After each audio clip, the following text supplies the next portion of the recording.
L'ultimo libro che ho pubblicato insieme a Giulio Mozzi è l'Oracolo Manuale per Poete e Poeti, è appena uscito per Sonzogno, che è, diciamo così, il fratellino, il sequel dell'Oracolo Manuale per scrittrici e scrittori del Solo Giulio, uscito l'anno scorso. È un libro manuale, un libro delle risposte che con ironia, giocosamente, ma anche con grande serietà, vuole proporsi come uno strumento per indirizzare verso la consapevolezza gli aspiranti scrittori e per entrare in dialogo con scrittori che abbiano già un po' di cammino alle spalle.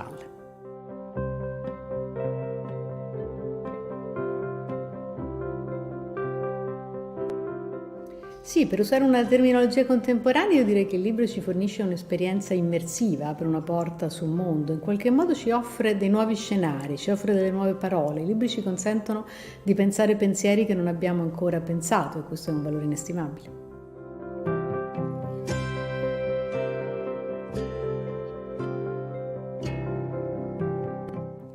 Secondo me il libro è destinato a un grande futuro, proprio perché è una tecnologia che non invecchia. Rispondo con una deliziosa vignetta che ho visto qualche tempo fa, quando si parlava molto dell'ebook, il libro digitale.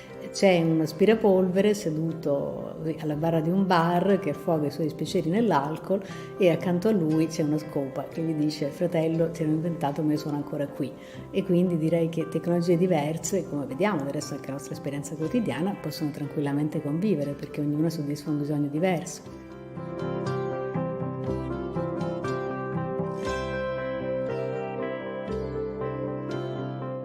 Io credo che ripartire dalla cultura sia non solo possibile ma necessario, perché in realtà qualsiasi esperienza noi facciamo è un'esperienza culturale, anche quelle che riteniamo più mediate, ce ne rendiamo conto studiando altre lingue, visitando altri paesi. La cultura è ovunque, è un elemento fondamentale dell'Homo sapiens, di quello che siamo, e quindi sì, ripartire dalla cultura è assolutamente necessario.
tutti, benvenuti a Pordenone Legge, benvenuti a nome della Fondazione e dell'organizzazione, benvenuti alla prima edizione del Premio Friuli Venezia Giulia, il racconto dei luoghi e del tempo.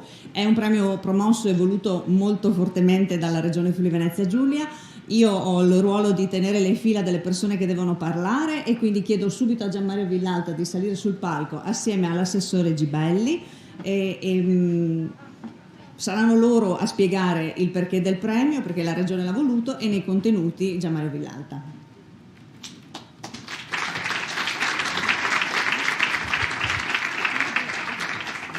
Buongiorno a tutti.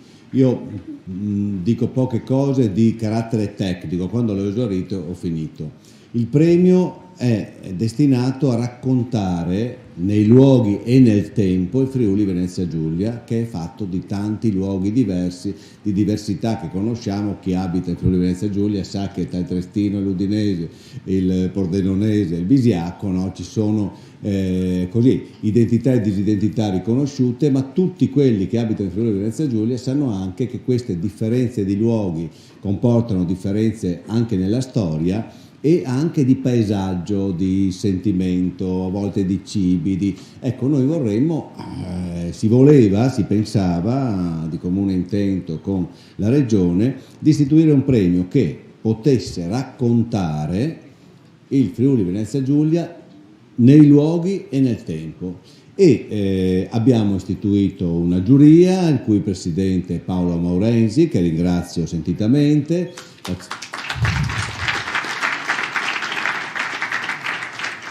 Abbiamo discusso e ragionato su chi poteva essere appunto il premiato, perché funziona in maniera un po' curiosa e strana questo premio. Prima si pensa a chi premiare, poi gli si chiede se vuole fare il racconto, raccontare appunto un luogo se costui accetta, noi possiamo poi procedere. Siamo stati fortunatissimi perché gentilmente il nostro designato ha accettato, anche se con qualche titubanza, devo dire la verità, ma giustificata la titubanza dal fatto che aveva anche poco tempo per farlo, nel senso che saremo più bravi ad anticipare gli annunci nel tempo. Ultima cosa che devo dire, abbiamo deciso poi questo racconto di pubblicarlo, e quel chiacchierone di Alberto Gaffi, che invece se ascoltasse sarebbe meglio, no? Oltre che la casa editrice che porta il suo nome, ha una casa editrice situata in Trieste che si chiama Italo Svevo, che fa dei libri di particolare raffinatezza. Allora abbiamo chiesto: ma ti sentiresti di far parte di questa impresa? Sì, volentieri. Alla fine insomma abbiamo un premiato e abbiamo un bellissimo libretto che racconta una storia di cui poi parleremo dopo la premiazione. Buongiorno a tutte e a tutti. Io stamattina sono qui a sostituire il presidente Fedriga e mi è molto dispiaciuto che non abbia potuto venire lui, perché l'idea di questo premio è venuta a lui. Un giorno stavamo ragionando su una serie di cose, lui mi ha detto: ma perché non esiste un premio che premi gli scrittori che scrivono della nostra regione? E io gli ho risposto: se non esiste si può istituire. Così abbiamo incontrato Pordenone Legge e è venuta fuori questa iniziativa che a me pare molto bella. Tra l'altro, sì, diceva prima Gianmario Villalta, è curioso perché prima si decide il premiato, poi gli si dice perché e cosa deve fare.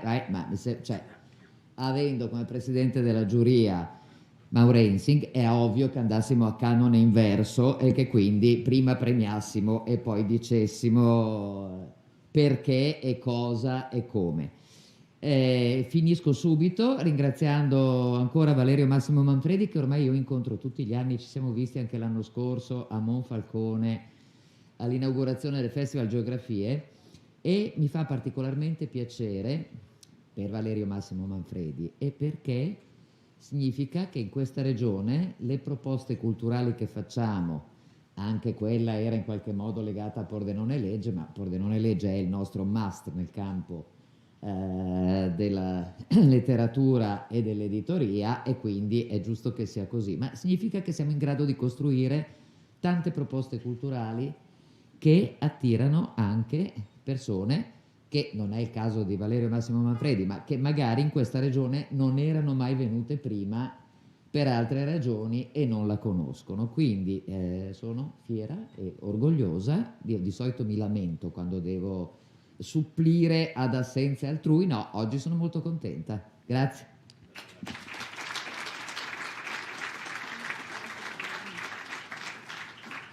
Allora, proprio perché è una premiazione, io chiedo di salire sul palco anche al presidente della Fondazione Pordenone Legge Michelangelo Agrusti, al sindaco di Aquileia, visto che poi lo diremo, insomma, il libro è dedicato proprio ad Aquileia, a Emanuele Zorino, e all'editore Alberto Gaffi, visto che ci ha dato questa mano nel realizzare il libretto. Viene consegnato un premio che è opera del maestro Giorgio Celiberti, per cui un'altra eccellenza del nostro territorio. Il premio arriva in questo istante nelle mani dell'assessore e facciamo la foto. Un libretto di là.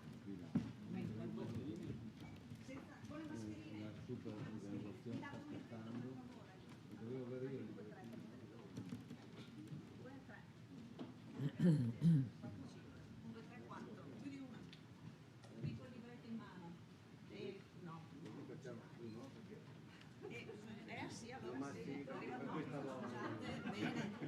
Pronti? E allora chiamiamo giustamente il premiato Valerio Massimo Manfredi.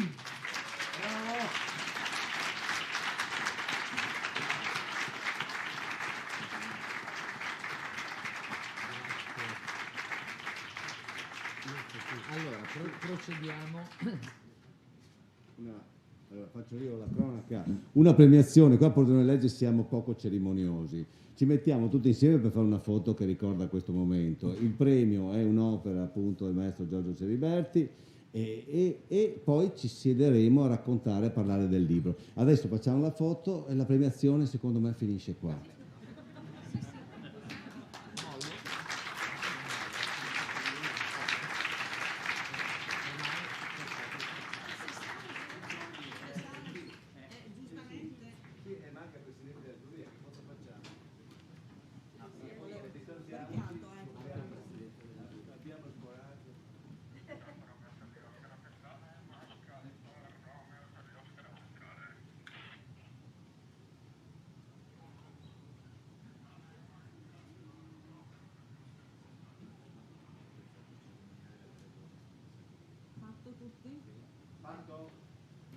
Bene, grazie a tutti, scusate delle varie infilate, grazie. È il momento di ascoltare nelle parole di Valerio Massimo Manfredi con Gianmario Villalta la genesi e il perché di quest'opera. Grazie a tutti.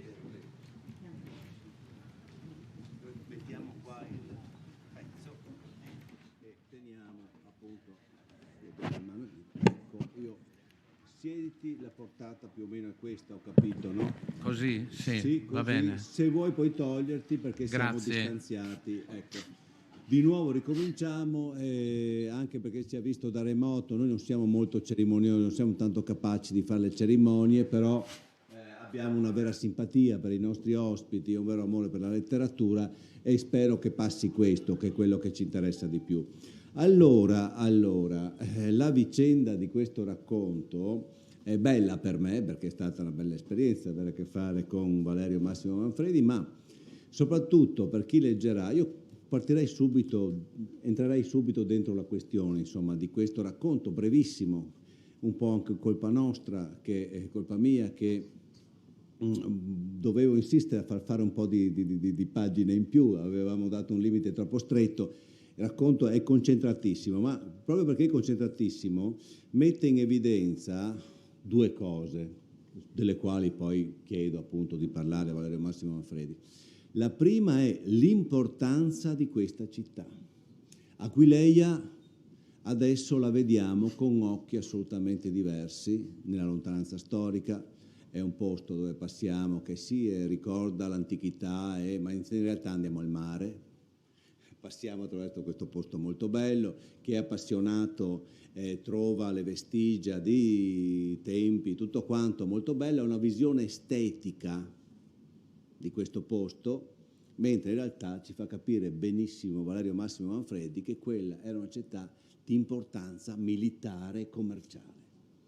Ma una città importantissima, la quarta probabilmente dell'impero, cosa che facciamo fatica perché vediamo 4 macerie e le colonne in piedi, che bello, no? Una lettura estetica è molto importante, la basilica è bellissima e tutto quanto, però più tarda tra l'altro la basilica, però ci sfugge, almeno a me che da tanti anni ci passo eccetera, la cosa che viene meno in mente è veramente che sia stata una città fortezza anche per certi aspetti, città commerciale, ma commerciale anche di legioni, no? Di trasporto di legioni, di viveri, vettovaglie, e questo viene in luce ed è una informazione, una conoscenza che acquisiamo.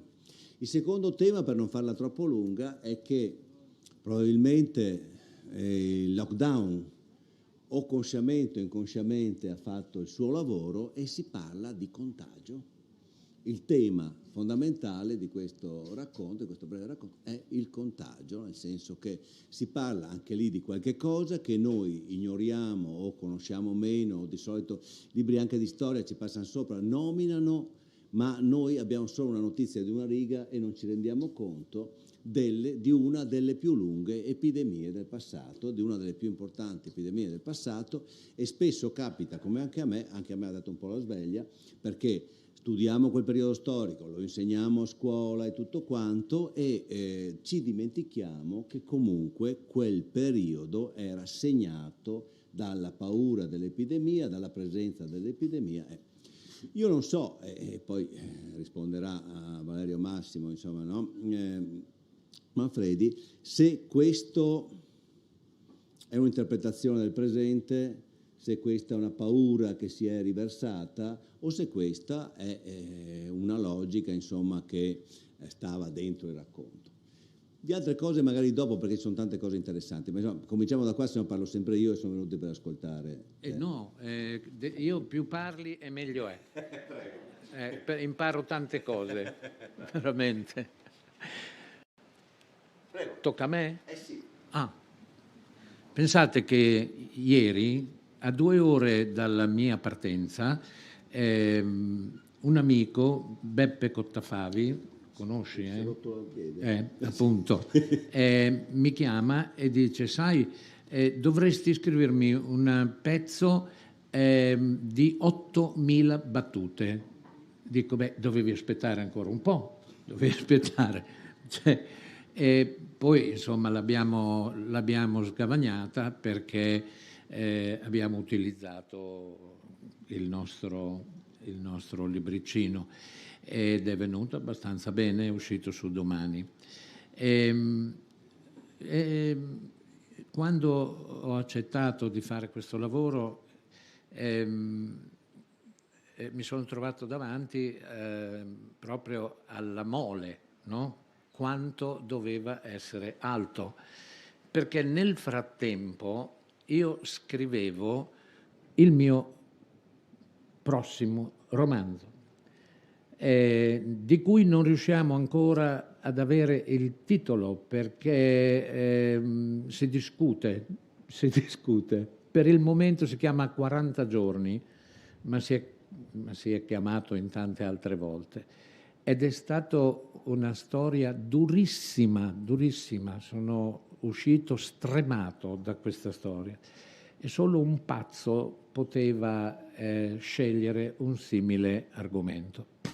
Comunque ormai sono alla fine, alla conclusione, e quindi posso tirare il fiato, farò un po' di vacanza.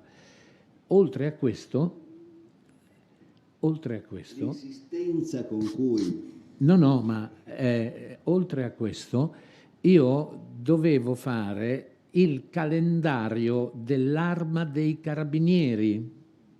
Direte, come? Ma vi racconto un piccolo aneddoto, posso? Piccolo aneddoto. L'imperatore Adriano era anche un letterato, era anche un architetto, era di tutto, un uomo straordinario, ed era il comandante e il capo assoluto dell'impero romano. Un impero di 6 milioni di chilometri quadri, tre mari interni, 12 flotte, eccetera, eccetera. Ora, dice, chiama gli amici a cena e dice, ho scritto un poemetto, ve lo posso leggere? Questi ovviamente. Allora lui scrive, lui comincia a recitare il suo poemetto. Allora come vi sembra? Elogi, naturalmente, eccetera. Un filologo, credo che fosse Favorino di Arelate, cioè di Arles, dice, ma Cesare, è bello, sì, ma guarda che quella parola non esiste nella lingua latina.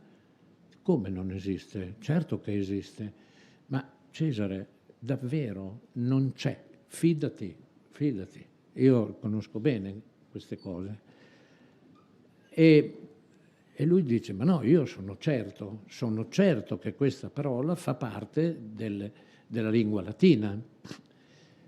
Ma sì, forse sì, può darsi magari nel linguaggio castrense, sì, forse hai ragione, anzi hai sicuramente ragione. E gli amici lo prendono da una parte e dicono, ma scusa, avevi ragione tu, perché hai ceduto? Tu dovevi insistere. E lui dice, tu non mi dai dei buoni consigli se mi spingi a costringere su una mia posizione un uomo che ha il comando di 38 legioni. Quindi io, coi carabinieri, sono 100.000, non potevo dire di no, anche perché sono amico del comandante generale dell'Arma, e che credo quest'anno lasci il suo incarico. È una persona straordinaria. E al tempo stesso un altro amico che pubblica libri mi ha chiesto di fare un certo lavoro e dice, ma perché non coinvolgi tuo figlio? Sarebbe molto importante, secondo me. E siccome mio figlio vive in America, non lo vedo mai, ed è un po' così, è un po' una spina nel cuore, ho detto, dai, vediamo se ci riesco, almeno lavoriamo insieme, e 3. E poi c'era anche questo. Quindi non è che mi hai fatto un dispetto, hai capito? Cioè, se avessi avuto solo quello ti potevo fare anche una roba più grossa, ma tutto sommato ho già parlato molto di quell'argomento in un altro mio romanzo che era L'ultima legione, ambientato ad Aquileia anche, ecco. Quindi io ho pagato il mio omaggio con molto affetto a questa città che io adoro. È una cosa che mi dà i brividi tutte le volte che vedo Aquileia. Mi sembra di vedere il vessillo con il simbolo della 13ª legione e il motto Leo ruggit rursum. Il leone rugge ancora. Il leone era il simbolo della 13ª legione, con la quale io ho fatto conoscenza quando avevo 14 anni, ero in collegio e l'unica cosa che potevo fare era leggere libri e ne avevamo 20.000. 20.000. E uno si chiamava 13ª legione e quindi ritrovare queste parole mi ha commosso, così come mi commuovo ogni volta che arrivo ad Aquileia. Quella città proteggeva un impero. E vedete, le anime candide di solito dicono erano imperialisti. E beh, per forza, è un impero, cosa deve essere, scusa? Cioè, stiamo scherzando. Ma quell'impero, vedete, quando un impero collassa, non conta tanto quello che è successo prima, ma quello che resta. E molti imperi hanno lasciato un paesaggio di rovine, di disastri, di massacri, di stupri, di devastazioni, il nulla, in poche parole. Questo ha lasciato forse la più grande civiltà del passato. E pensate che cosa ci hanno lasciato. A un certo punto, pensate, il re Teodorico si accorge che non è assolutamente possibile diffondere Goti coi Romani. Allora cosa fa? Chiama i migliori, i più grandi intellettuali del regno. Cassiodoro, Boezio, Simmaco, e dice: andate, io vi do tutto quello che volete, denaro, quello che volete. Dovete costruire un edificio grande come volete e poi chiamate tutti quelli che sanno, che leggono e che scrivono, e copiate tutta l'eredità di Roma.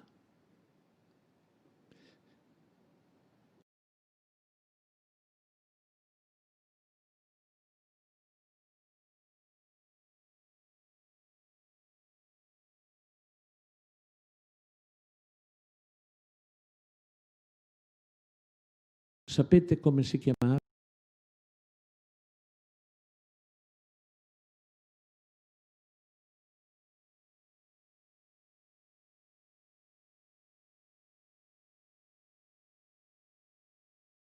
Ebbero ricopiato tutte le opere della civiltà romana e latina, le mandarono dovunque. Dovunque le hanno sparate da tutte le parti d'Europa. E quindi sapete cosa vuol dire questo? Vuol dire che l'Occidente ci deve la civiltà. E sfido chiunque a dirmi che questo non è vero. È più di così, perché un libro è l'anima di una civiltà, è l'anima di un popolo o di tanti popoli. Fecisti patriam e multis, no, diversis, no, scusate, ho un momento di stanchezza. Hai fatto un'unica patria di tante nazioni diverse. E multis gentibus unam.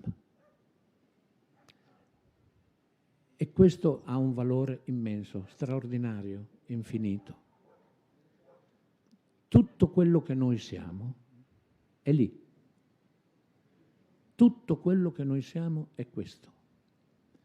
E vedete, se uno non sa da dove viene, non sa neanche dove va. È come un cieco.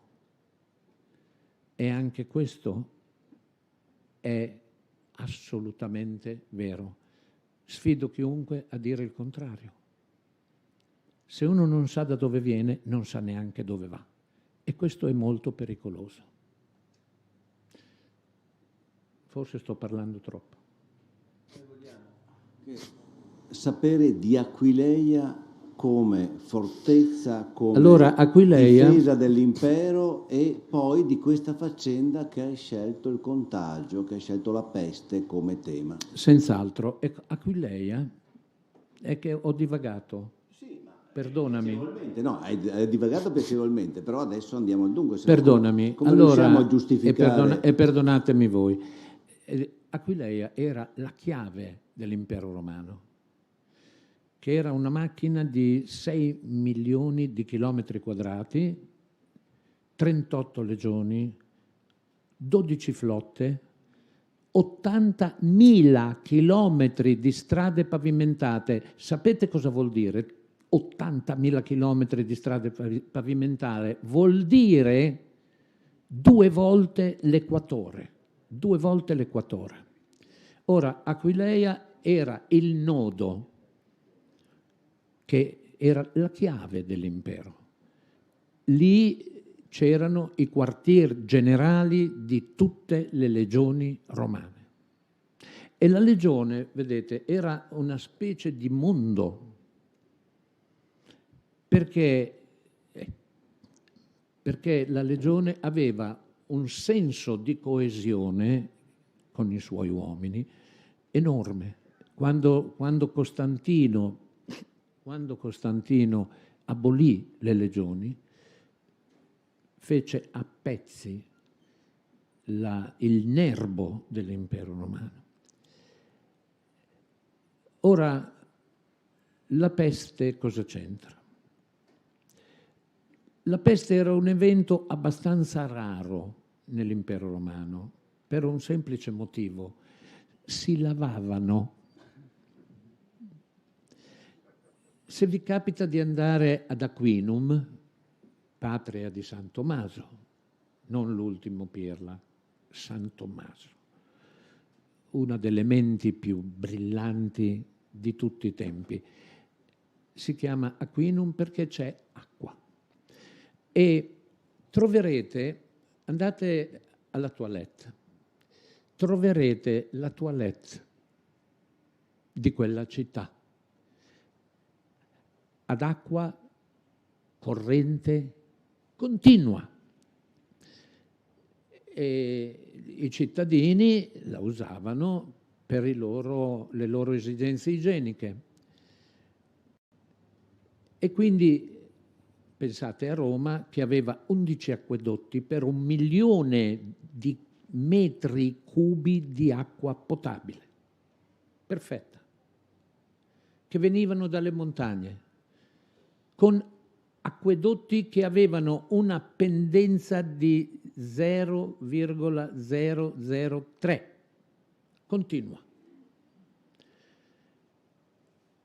Però, per esempio, guardate il Medioevo, che cosa è successo? La sporcizia, la mancanza di fognature e di acqua potabile spargeva ogni sorta di porcherie. Quella che portò l'esercito romano dal Tigri all'Italia fu la presenza di soldati che si erano infettati. Probabilmente nelle zone che hanno frequentato c'era questa pandemia. L'esercito torna e porta nei suoi reparti la peste. Non sappiamo di quale peste si trattasse esattamente. C'è chi dice il vaiolo. Il vaiolo è una cosa spaventosa. Io sono andato a guardare delle fotografie di gente affetta da vaiolo. Vi assicuro, è una cosa che dà il vomito. È tremenda, è schifosa. Sono centinaia di fistole che coprono tutto il corpo. Questo non lo sappiamo esattamente. Io mi sono letto tutte le descrizioni di peste dell'antichità, a partire da quella di Atene. che uccise Pericle.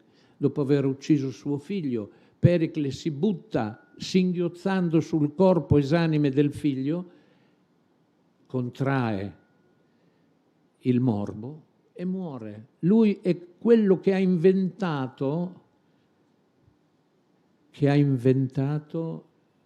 il miracolo greco. Quindi una perdita enorme, ma la peste non guarda in faccia a nessuno. Tutti voi avrete letto i Promessi Sposi e avete visto, scendeva dalle porte scendeva da quelle porte di una casa questa donna con la bambina morta per consegnarla ai monatti, dalle porte di quegli usci, dice Manzoni. E questo è quello che è successo qui. Noi non lo sappiamo esattamente. Noi tutti i giorni guardiamo il telegiornale, ci dice non so quanti hanno contratto il morbo, quanti sono deceduti, quanti sono in terapia intensiva. Abbiamo tutti i dati, tutti. Ma così lontano, sono 22 secoli circa, non riusciamo ad averli, anche perché a quei tempi non sapevano che noi saremmo stati interessati a conoscere questi dati.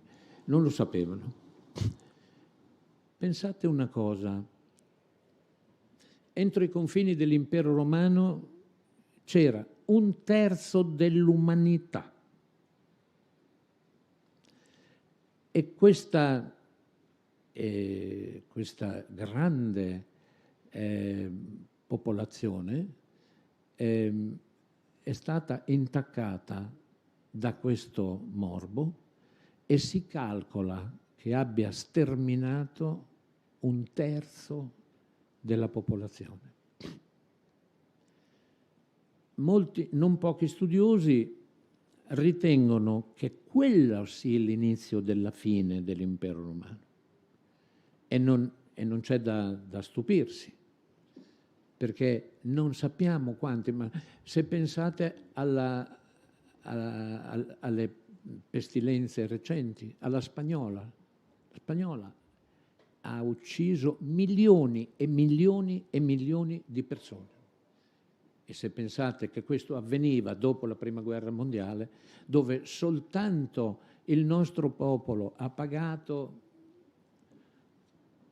con la perdita di 600.000 ragazzi. Nel mondo antico noi siamo abituati a pensare al mondo sovrappopolato. Nel mondo antico il mondo più popolato era quello che funzionava meglio. Certo. Quindi una mancanza così grande certamente. di popolazione.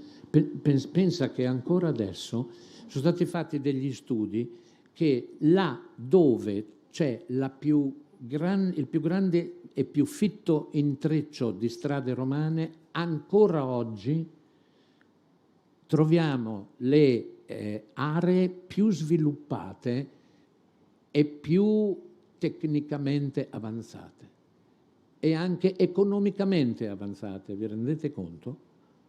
Cioè, questa costruzione, questa creazione di comunità, di comunicazione ha avuto un'enorme conseguenza in tutto il mondo moderno. Mi tocca riportarti al tuo racconto e in realtà uno dice, no, qual è la nostra preoccupazione vera, seria? È l'antidoto, la cura o il vaccino, e invece nel tuo racconto quello che la medicina in quel caso, anche se il medico non vorrebbe, insomma, no?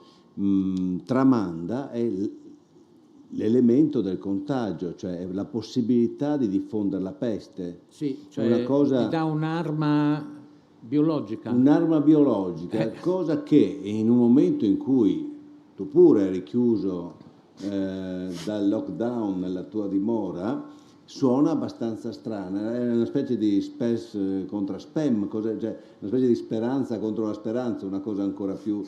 come viene fuori questo elemento narrativo di invenzione, insomma? Quindi è venuto da te, dalla tua psiche, dalla tua persona. Io, scusate, ma io tifo per Aquileia e non per Attila. Ricordo una volta mi ricordo a un ricevimento in una casa molto molto molto sontuosa di Roma, in un giardino spettacolare. Il sindaco dell'urbe mi si avvicinò e mi chiese: posso farti una domanda impertinente? Dico, credo proprio di sì. E mi ha detto: ma come uno come te, che ama così tanto la civiltà antica e Roma, eccetera, come fa ad essere di sinistra? Ho detto: ma chi te l'ha detto che io sono di sinistra, scusa? Una domanda assurda. E io dissi: adesso ti spiego, però poi ti faccio io una domanda impertinente. E quindi gli raccontai tutto il mio modo e anche la mia crescita come cittadino di questo nostro paese si è formata, e di questo io sono fiero e sono molto, molto contento. E lui ricominciò con tutta questa sequela di cahiers de doléances per questo: come fai ad amare un paese che c'è questo e quello e quell'altro e quell'altro e quell'altro. Alla fine, insomma, avrei dovuto fare una chiacchiera lunga di 2 ore. Ho detto: al cuore non si comanda, punto. E quindi hai pensato di mettere una pestilenza, un'arma che ammazzasse Attila? Beh, perché no? Senti, cosa ci ha lasciato Attila? Spiegami cosa ci ha lasciato Attila. Non tengo per Attila, devo entrare dentro il racconto. Io ce l'ho con Attila. Certo... E poi sai, questo è un romanzo, sì, un romanzino. No, è su questo, no? Cioè io a un certo punto io gli stavo sotto, a dire la verità, perché sapevo che aveva tante cose da fare, allora lui faceva finta a volte: non ho sentito la telefonata, però insomma poi cortesemente mi rispondeva la volta dopo. Però ti voglio bene lo stesso. Lo so, ma questo è molto bello. Sai che quasi, perché quando stavo scrivendo poi... persona, lo sentite, che si appassiona. Quando stava scrivendo, e secondo me quello che poi disse era vero: guarda, no, appena finito, guarda così, però sai che di questa storia qua sarebbe venuto fuori un bel romanzo. Dice: perché adesso non ho avuto il tempo, non ce l'ho fatta, però sai che sarebbe venuto fuori.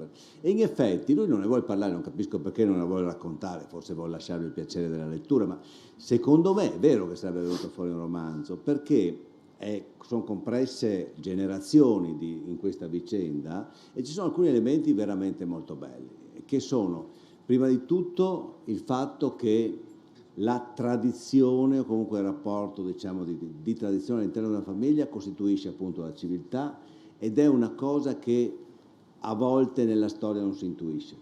Studiando la storia, studiando gli avvenimenti, la mentalità, la cultura, ma quel tessuto che fa appunto o che tiene o che si interrompe, una delle due, tra le generazioni, è quello che fa o la continuità o la discontinuità, e viene fuori da questa vicenda. Poi c'è un elemento, e qua vero e simbolico, da un lato vero nell'umanità in un certo senso, ma simbolico nel libro, che è un dato particolare: la tradizione è anche contraddittorio, in certo senso, no, contraddittorio è sbagliato, conflittuale, perché nelle opere letterarie la conflittualità, no, deve essere l'anima, se no uno dice, fa un comizio e le cose vanno ben così. Allora, tramandare questa specie di arma biologica per generazioni, con l'idea che non dovesse essere usata, si tramanda con l'idea che non deve essere usata, perché proviene dal famoso medico che non può causare il male, no? Da un medico il quale non può causare il male. La lascia ai custodi della città, ma i custodi della città, che sono una famiglia, in fondo fanno parte di una delle famiglie cittadine, in realtà le custodi diventano di questa ampolla che contiene questa sostanza che può appunto scatenare di nuovo la peste. La cosa interessante è che effettivamente veniva un bel romanzo, forse non ce ne sono neanche mai stati di un certo tipo, cioè che non fossero appunto di carattere poetico, veniva una grande narrazione di un romanzo quasi epico con protagoniste delle donne romane, delle donne, con questa, diciamo, idea, ripeto, conflittuale, che alle donne era affidata la tradizione e di madre in figlia si ripetono addirittura i nomi.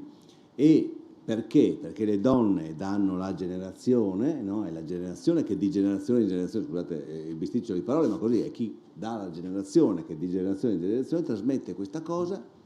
Però le generatrici che mantengono questo filo trasmettono qualcosa che però mortale. è mortale.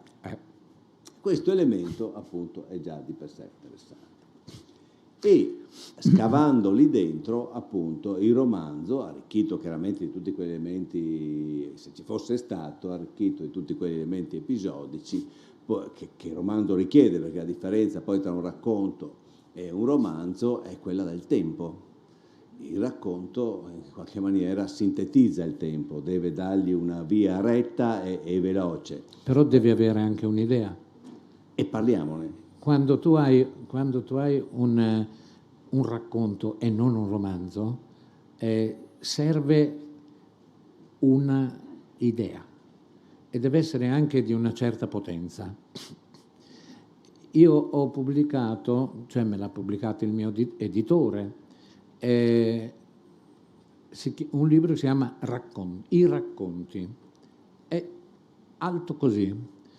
E un po', devo dire, quando li scrivevo, uno non li scrive così, si dice da domani scrivo dei racconti. No, e quasi sempre c'è qualcuno, qualcosa che glielo chiede.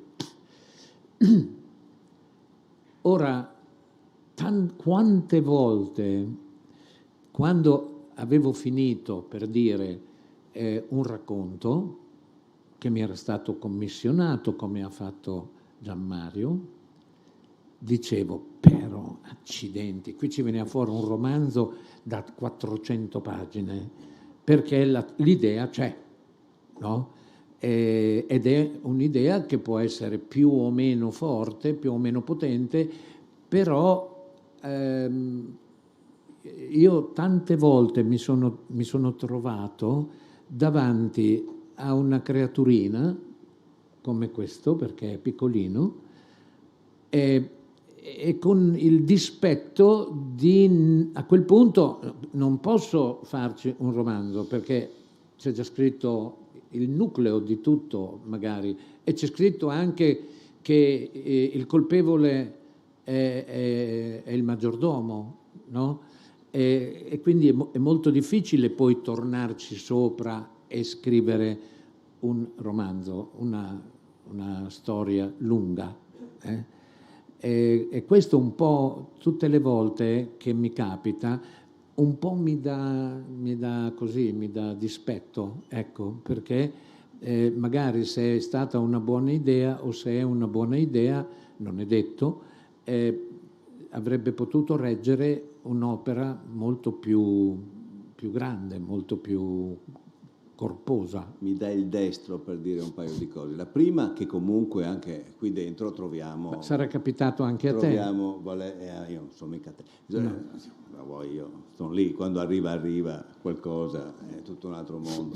Allora,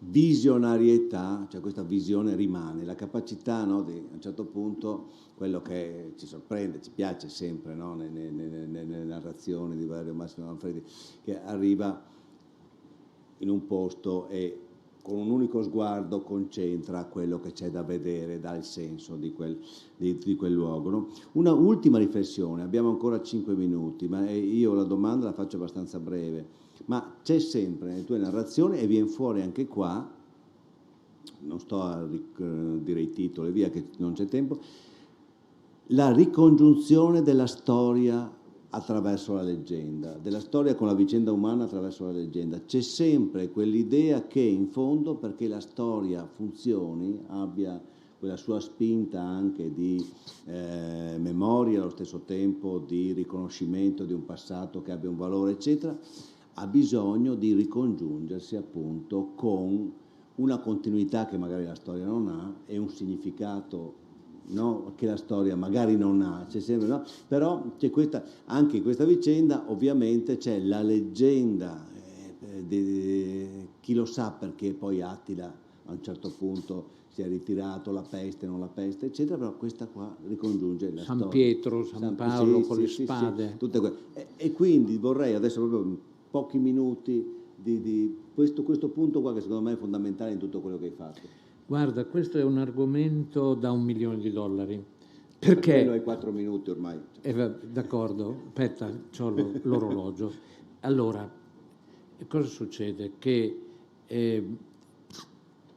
è dal tempo di Tucidide che sono stati dettati i caratteri della storia e i caratteri del romanzo, cioè dell'epos di allora, no? E lui dice: non leggete i poeti, cioè i romanzieri dell'epoca, cioè gentaglia come Omero, per dirne uno. Non leggete quella roba lì, perché sono stati scritti per dilettare il pubblico, come se fosse un delitto. E invece quello che scrivo io è la verità, perché io ero presente. E addirittura, per esempio, Tucidide afferma di aver contratto la peste. Okay? Questo non lo ricordavo, ha contratto la peste. Ora, qual è la differenza? La differenza è che la storia ha l'onere della prova, come in tribunale, the burden of proof. È per quello che ha tutto l'apparato delle note a fondo pagina, a volte c'è tanto di note e tanto di testo. Perché? Perché bisogna dimostrare quello che si dice nella storia, perché si deve dire la verità. Invece l'epos, diciamo, o comunque una storia, cioè la storia è una storia, quindi la letteratura ha invece ha il tentativo di comunicare non la nozione, ma l'emozione.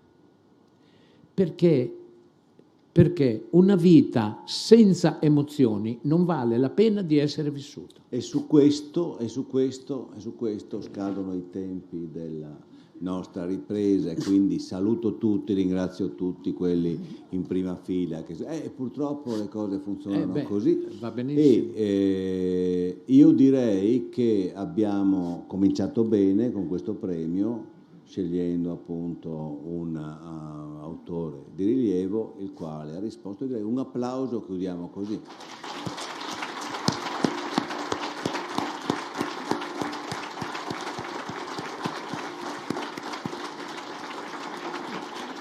Grazie. Tutti questi applausi per me, sono commosso. A proposito di emozioni. Abbiamo qui, purtroppo, si fa fatica ad imparare a fare tutte le cose, soprattutto quando si fanno per la prima volta. La gestione, per esempio, di un tempo televisivo preciso non è facile, quindi noi adesso in maniera un po' più rilassata ci salutiamo. Ecco, no, volevo insistere su questa cosa, abbiamo ancora un minuto tra di noi prima di un ultimo saluto, perché effettivamente alla fine di questo libro sono due leggende appunto che vengono comunque sì, incrociate, no? Alla fine di questa lunga vicenda che vede Aquileia al centro, c'è questo mito di Aquileia, no? Dei difensori proprio dell'impero. Defensores urbis. No? E a un certo punto, da un lato, si risponde in qualche maniera alla leggenda a quella cosa che non si spiega di un Attila che sembra padrone ma poter dilagare nell'impero, invece si ritira, e dall'altra c'è il fondamento di quell'altra leggenda che è quella che porterà alla fondazione di Venezia, E infatti, cioè al nuovo impero in fondo, no? E come ti vengono in mente? Venezia è sempre stata romana, sempre, sempre, sempre, sempre. Ma c'è il sospetto che quel leone, no, Che sia della XIII, potrebbe anche essere. va bene, con questa, è l'ultima legione, però andrebbe letto.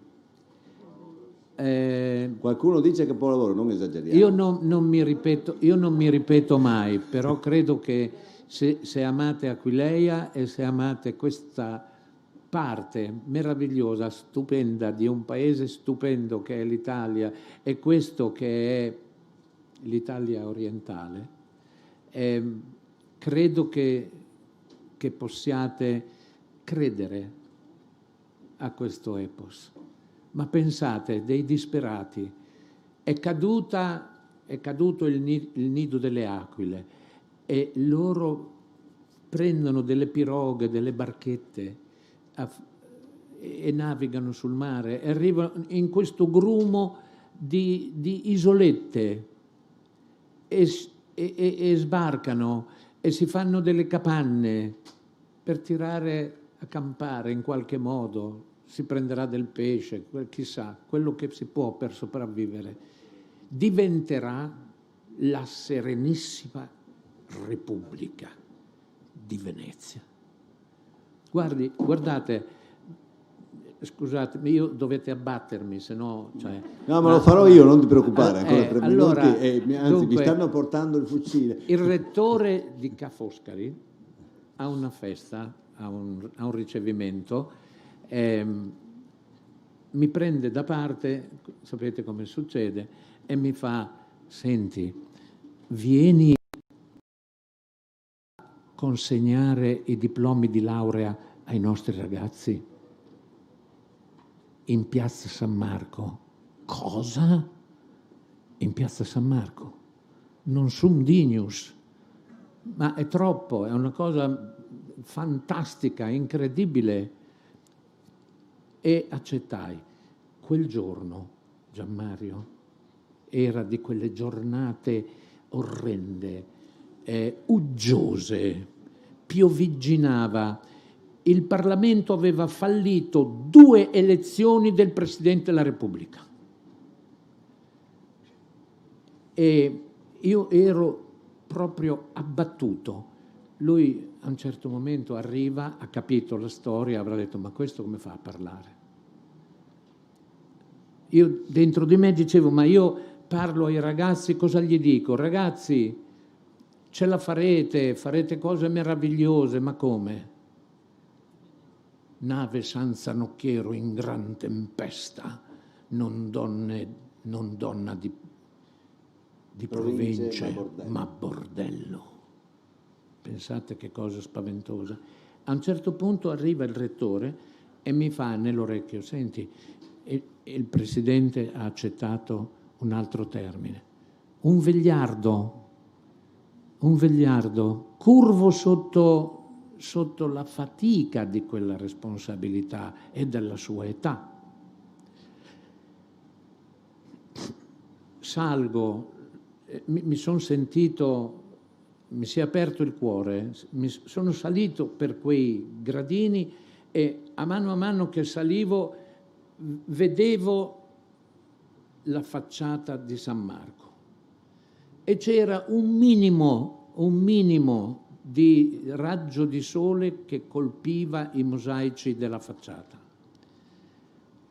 E a quel punto ho cominciato così: ragazzi, tutto questo è vostro. Scoppiò un applauso che non finiva più. E alla fine il Presidente della Repubblica chiese di ascoltare il mio discorso. Non so che cosa ho detto, credetemi, non lo so che cosa ho detto. Puro epos. Ma l'ho detto con tutto il cuore. Puro epos. Io direi veramente di ringraziare Valerio Massimo Manfredi. Abbiamo cominciato bene. Buona giornata a tutti, buona giornata a tutti. Vi chiediamo di rimanere un attimo seduti, così vi facciamo uscire.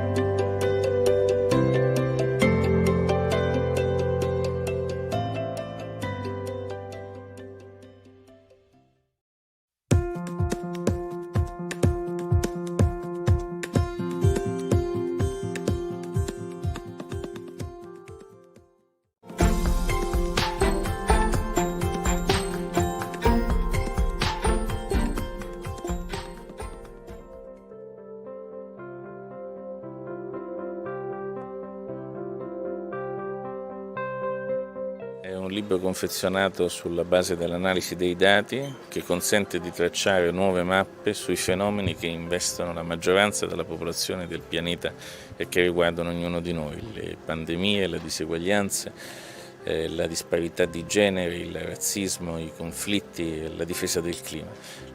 La chiave per capire il libro è l'analisi dei dati.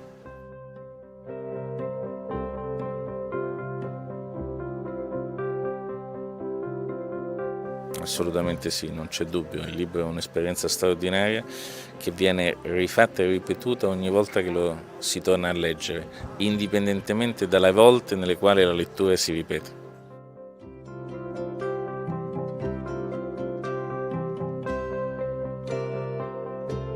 Credo che quanto sia avvenuto durante la pandemia sia di insegnamento. Gli italiani sono rimasti in casa, hanno frequentato di più i siti internet dei giornali, hanno letto di più, si sono abbonati di più e appena la pandemia è finita sono tornati ad acquistare i libri. E questo significa che la lettura ha ancora un valore molto alto nel nostro paese. È possibile, è chiaro e naturale che si restringa lo spazio numerico dell'elettorato, ma non l'intensità. È una caratteristica sulla quale è bene riflettere, perché ha a che vedere con la grande passione per la lettura che da sempre distingue la cultura italiana.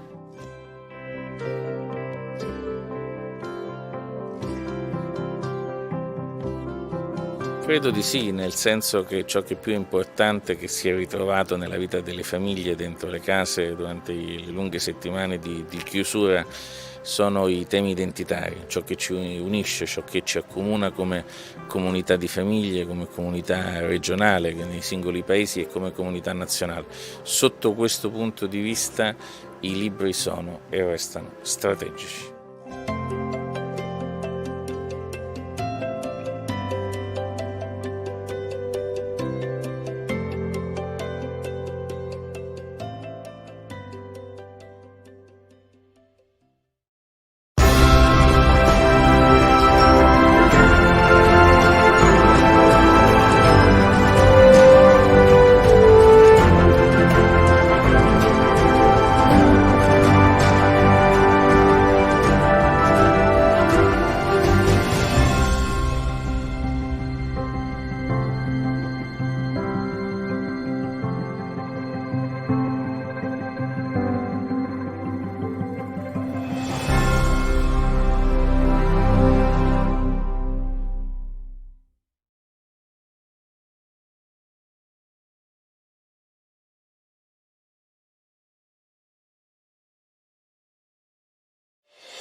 insieme a voi voglio dare subito, voi lo avete già fatto, ma vi chiedo di farlo ancora insieme, il benvenuto, il bentornato a Susanna Tamaro. Grazie mille di essere... Grazie davvero di essere qui.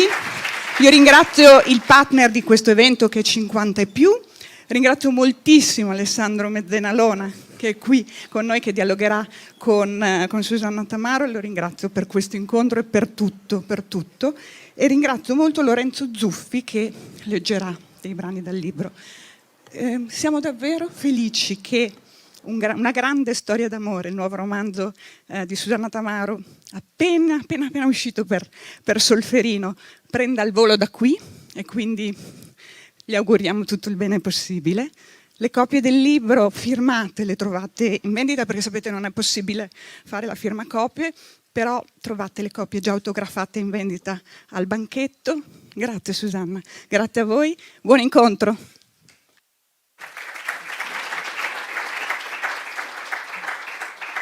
Buongiorno a tutti e grazie a Valentina Gasparetto e grazie a Pordenone Legge che ci ha invitati qui questa mattina.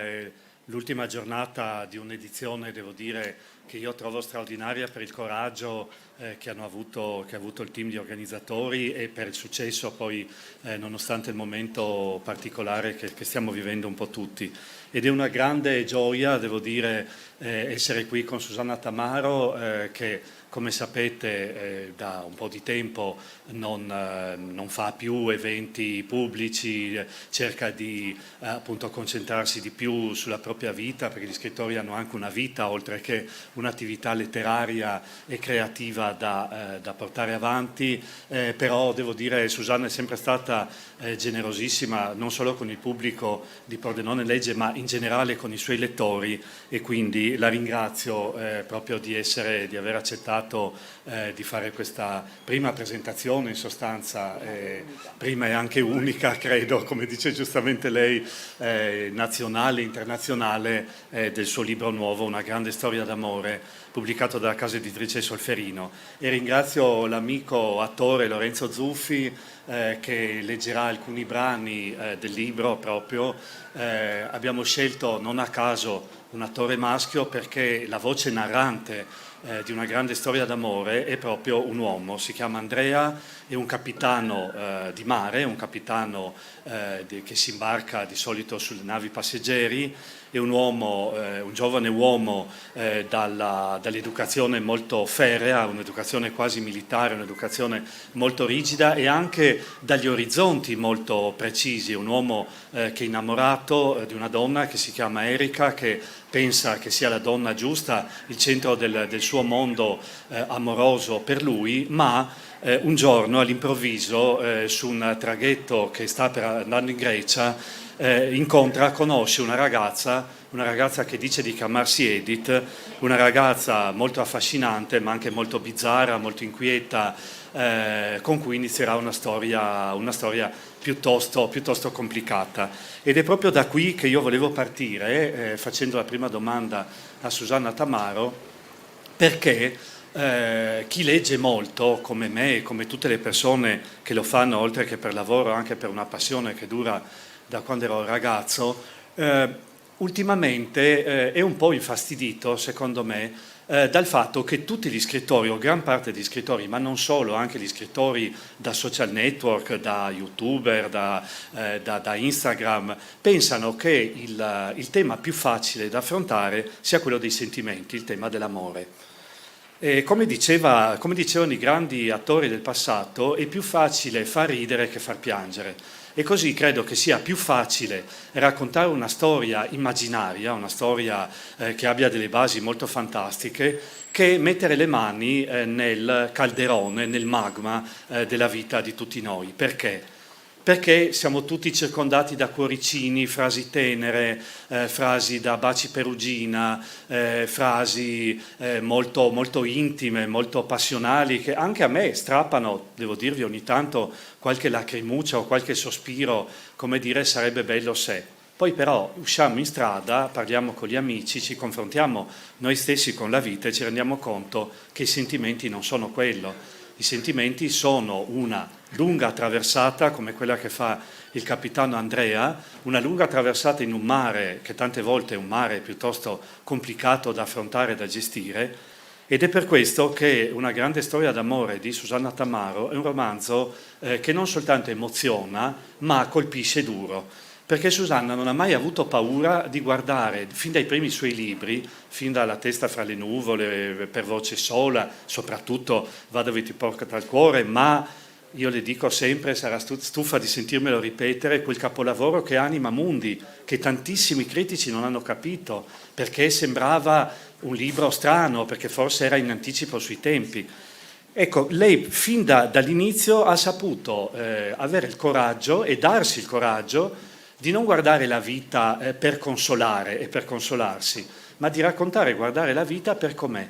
E quindi Una grande storia d'amore è una storia che vi costringerà, come ha portato me, a seguire i passi zoppicanti, molte volte i passi complicati e tante volte anche i passi che si fermano di due persone che si amano in un modo molto forte ma anche molto complicato, che sono appunto Andrea e Edith. Susanna Tamaro mi raccontava alcuni giorni fa che questa storia è nata da una specie di febbre, ovviamente non una febbre maligna, ma una febbre benigna, una febbre creativa, che si è impossessata di lei e che l'ha quasi obbligata a portare fuori questa storia. Ecco, perché Susanna? Come è iniziato questo viaggio del tuo nuovo libro? È stato abbastanza, mi sentite? Sì, abbastanza particolare, perché io ho annunciato il 12 dicembre, l'anniversario del mio compleanno, che mi sarei ritirata dalla vita pubblica. Non sapevo se sarebbe arrivato il Covid, ci saremmo ritirati tutti dalla vita pubblica. E dunque pensavo di prendere almeno un paio d'anni di riposo, di letture, di preparare insomma un nuovo libro, ma col tempo, con la calma. E il 12 dicembre, poi il 26 dicembre ho cominciato a scrivere Una grande storia d'amore, che mi ha sorpreso. È stata, come diceva, una gravidanza, sai, quelle che si scopre quando è troppo tardi per accorgersi. E in realtà io da tutta la vita ho riflettuto sulla profondità dei sentimenti e mi sembra che tra tutte le profondità quella più misteriosa, più complessa e più difficile anche da raccontare, anche letterariamente, è quella dell'amore di coppia. Che c'era in Va dove porta il cuore, tutta la storia dell'amante, no, di Va dove porta il cuore, era già una grande storia d'amore, però era una parte piccola del racconto, non era la centralità. Qui invece il rapporto tra un uomo e una donna nel corso del tempo è la centralità del racconto. Perché penso che la letteratura, in questo mondo di ipernarrazioni, la letteratura è rimasta l'unica porticina che possiamo aprire sul nostro cuore, quando le parole sono giuste, non appunto per consolarci o per intrattenerci, ma per uscire in qualche modo cambiati, per conoscerci meglio, perché un libro, secondo me, proprio in questo momento di grande superficialità, dovrebbe avere questo dono di darci una chiave per la serratura dei nostri scaffali più nascosti, no? E questo è un lavoro molto difficile da farlo. E appunto, come dici tu erroneamente, si pensa che sia un libro sentimentale sia la cosa più semplice. No, è la cosa più difficile, perché non bisogna mai essere sentimentali quando si analizza, no? E il sentimentalismo è, lo dico a un certo punto nel libro, le cose vischiose, è il male e la paralisi umana contemporanea, perché noi viviamo appunto in un continuo bisogno di confortarci, per dire questa cosa che viene dall'America, che tu dici ti voglio bene, no, I love you, è una cosa molto, sembra tenera, ma insomma è un po' anche ridicola, perché come se bisognasse rassicurarci che ci vogliamo bene. Ma se ci si vuole bene non c'è bisogno di rassicurarci dicendo I love you, lo sai e basta, no? Ecco. E questo perché? Perché noi, proprio come specie, sai che io sono un'etologa, naturalista, no? Abbiamo perso di vista l'orizzonte della nostra vita di esseri umani. Dunque ci accontentiamo, non sappiamo dove andiamo, non sappiamo perché esistiamo, non sappiamo il senso dei nostri giorni. Dunque l'unica cosa che ci rimane da fare è confortarci a vicenda sul fatto che ci vogliamo bene. Ma in realtà il cuore è un abisso, come diceva di portare al cuore, cioè il cuore è come la terra, metà in luce, metà in ombra. Non calcoliamo mai l'ombra, eppure l'ombra, se non la gestiamo, tende a diventare dominante, no? Questa è una cosa molto molto importante. E allora mi fa pensare un po', sempre per le mie esperienze, sai che io ho lavorato anche con le scimmie, lo so, mi fa pensare a, sai, le scimmie, anche le piccole scimmie, ma anche le scimmie, quando qualcosa li spaventa, si riuniscono insieme e fanno grooming, si spulciano, si danno dei bacetti, perché qualcosa le minaccia e dunque il nucleo dice ci vogliamo bene.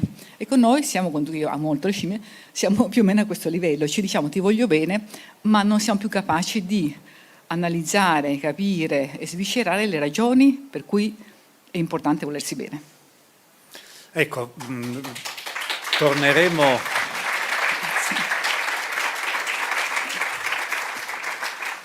tra un po' su questo tema appunto dell'uomo come parte di un tutto che è il nostro mondo, la nostra natura.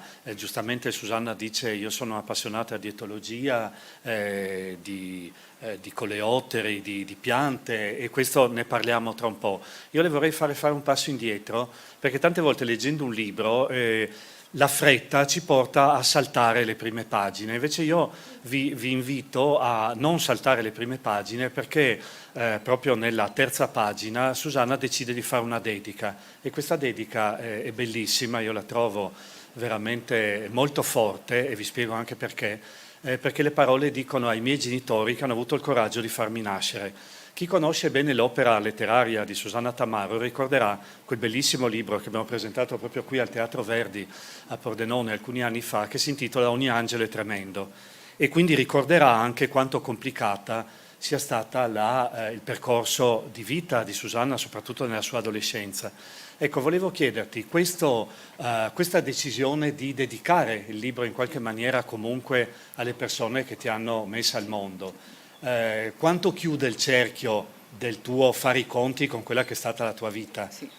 Ma sicuramente con gli anni naturalmente ho avuto dei genitori molto complicati. Molto adesso si direbbe, c'è un modo di dire, dicono gli assistenti sociali, non me ne sfugge in questo momento, comunque non erano molto adatti a fare i genitori, diciamo così. D'altra parte era quella generazione che era cresciuta durante la guerra, che aveva vissuto nel terrore della guerra, che ha cominciato, si è sposata nell'immediato dopoguerra, erano ancora molto giovani e volevano la vita, ma non avevano tante difficoltà interiori anche, no? Dunque sono stati genitori molto difficili, molto inadempienti anche. Però io ho voluto molto bene a tutti e due i miei genitori e anche ho avuto a un certo punto della mia vita compassione della loro incapacità di amare, perché non è bello vivere senza essere capaci di amare, è una grande povertà.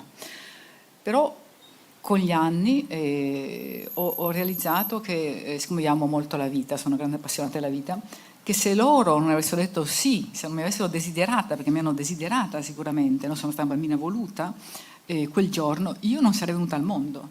E dunque un grazie per aver avuto il coraggio, in quelle condizioni comunque di giovani, di mettermi al mondo, no? Dunque questo ci dimentichiamo un po' troppo spesso, che se noi siamo qua è perché qualcuno prima di noi ha detto sì. E per questo ci vuole gratitudine.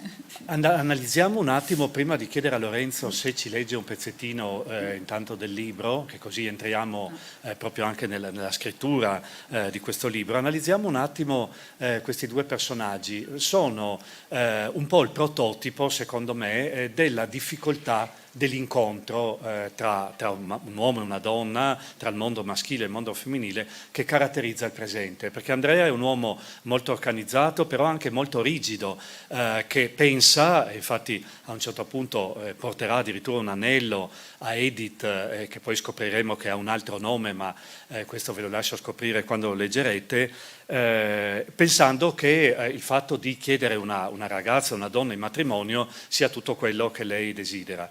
Edith invece gli risponderà: io non sarò mai la brava mogliettina che tu immagini, e a quel punto rifiuterà questa cosa. Ecco, questo è un po', loro due sono un po' il prototipo di quello che è la lontananza che c'è, no? L'uomo legato ancora a degli schemi molto tradizionali e la donna invece che sta cercando un mondo suo. Sì, sicuramente mi è piaciuto molto lavorare appunto sul maschile e femminile in questo libro, perché noi siamo estremamente diversi, no? E trovare un modo per intendersi dura una vita, perché siamo troppo diversi, no? Ma bisogna essere consapevoli di questo. Nel momento in cui appunto un uomo cerca di diventare femminile e viceversa, i giochi non reggono, perché tutto l'universo si mantiene su un'armonia tra due poli, no? E dunque anche noi come donne dobbiamo accettare, capire che l'uomo non è come noi, è diverso, e viceversa gli uomini. Dunque quello che per un uomo richiede stabilità, a noi magari può sembrare una gabbia, no? Soprattutto quando si è giovani, poi magari col tempo si capisce, no? E poi c'è l'idea che, insomma, che comunque prendersi un impegno sia come limitarsi a altre possibilità, che è un'altra cosa molto contemporanea. Una volta, sì, cioè, i miei genitori si sono conosciuti a 17 anni, sono sposati a 20, 21, non c'era l'idea che potevi avere qualche altra cosa, cioè era quello, ti sposavi, poi magari i matrimoni si disfacevano, però si partiva con l'idea che quella era la strada, no? Mentre adesso comunque c'è una fragilità, una distrazione più grande, tante possibilità, è più difficile fermarsi su un incontro e dire vabbè, con questo vogliamo sviluppare. E poi c'è un'altra cosa che poi c'è nel libro, che spesso, anche a me è capitato nella vita, una persona che la vedi la prima volta e ti sta molto antipatica, parlo anche a livello di amicizia, poi diventa una grande amicizia, un grande amore. Non è che detto che l'amore sia immediatamente così passione. Colpo di fulmine. Sì, diciamo. colpo di fulmine. Ti puoi anche provare, perché probabilmente c'è qualcosa di noi che ci fa paura, perché vediamo qualcosa di così che ci attira così forte, che ci costringe a cambiare così tanto la vita, che diciamo no, quella persona non la voglio più vedere, no? E secondo me questa cosa che succede spesso, no? Questa persona no, io mai più, per carità, no? E invece poi sarà una delle persone più importanti della tua vita, certo, vero? Certo, sì, assolutamente. Ecco, Una grande storia d'amore è un libro scritto, come si potrebbe dire, citando un altro libro di Susanna Tamaro, per voce sola, cioè è una specie di monologo, una lunghissima lettera d'amore che Andrea scrive a questa sua donna irraggiungibile che è Edith, appunto, e adesso io chiederei a Lorenzo Zuffi di farci entrare un po' già nel mood, come si usa dire oggi, del libro.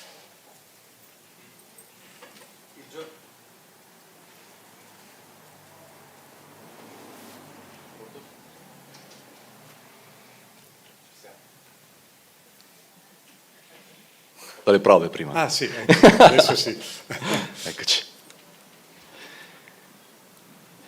Il giorno dopo il sole splendeva. La pioggia aveva fatto bene alle piante e al prato. Il grigiore dell'inverno era ancora lì, ma già si vedeva l'incalzare primaverile del rinnovamento. Uno stelo più verde, sui rami il discreto ingrossarsi delle gemme da cui a breve sarebbero comparse le foglie. Ho atteso l'ora di pranzo. Come tante volte ti avevo visto fare, ho controllato che non ci fosse neppure un alito di vento. Intanto pensavo con un certo timore a quelle strane scatole e al loro minaccioso contenuto. Negli ultimi anni me ne parlavi in modo quasi ossessivo. Se avevamo degli ospiti, dopo un po', con discrezione, ti interrompevo, temendo che si annoiassero le tue entusiastiche descrizioni del mondo degli imenotteri. Quando eravamo soli, ogni tanto mi chiedevi: mi stai ascoltando? E mentre annuivo con lo sguardo vago, tu, come un'implacabile professoressa, allora ripetimi quello che ho detto? A quel punto tentavo di barare e lo facevo in modo così clamoroso da farti scoppiare a ridere.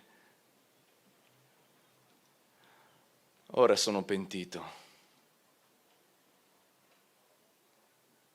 Perché non ti ho ascoltato? Forse perché nella distrazione in cui spesso galleggio, fra tutti i pensieri possibili, non era mai comparso questo, che tu te ne saresti andata e io sarei rimasto qui, nella nostra casa, a fare la vestale delle tue api. Nella memoria emergevano frammenti, ma erano frammenti confusi, non avrei mai saputo metterli uno accanto all'altro, creando qualcosa che avesse senso. Avevo solo un'immagine chiara. Tu, che ti avvicini cantando piano, con voce calma a quelle scatole, prima di sollevare con una lunga leva il coperchio, bussavi dolcemente sulla parete di legno come ti trovassi davanti alla porta della stanza dei bambini. Posso? Chiedevi. e solo dopo, con calma, scoperchiavi l'arnia. Perché lo fai? Ti ho chiesto un giorno. Perché è gentile farlo, mi hai risposto. Gentile perché? Se tu vivessi nell'oscurità, non vorresti essere avvisato che sta per irrompere la luce?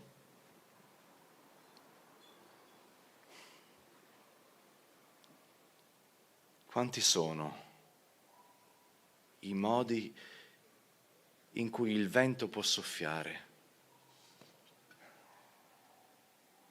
E quanto silenzio può esserci in una casa in cui gli unici passi a risuonare sono i tuoi. Quando navighi e il vento sferza la barca, il suo ululato, diverso solo nell'intensità, ti avvolge ogni istante e oltre alla tua voce senti solo il tintinnio di tutto ciò che si muove. Quando invece un forte vento si abbatte sulla casa, sono le stanze a parlare. L'imposta che sbatte, gli infissi che cigolano, i rumori di una vita che balzano fuori da qualche luogo misterioso e ti danzano intorno con l'ossessiva fedeltà della memoria. Cos'è questo ronzio? Possibile che sia il frigorifero? E questa specie di sinistro lamento? Sarà il cardine della porta della soffitta che da troppo tempo devi oliare. O forse il monotono canto di un uccello notturno?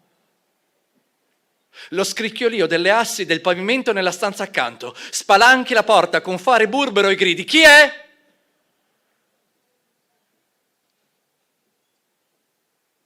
Ma l'unico a risponderti è ancora una volta il vento. I morti abitano le case? O è solo la nostra paura ad abitarle?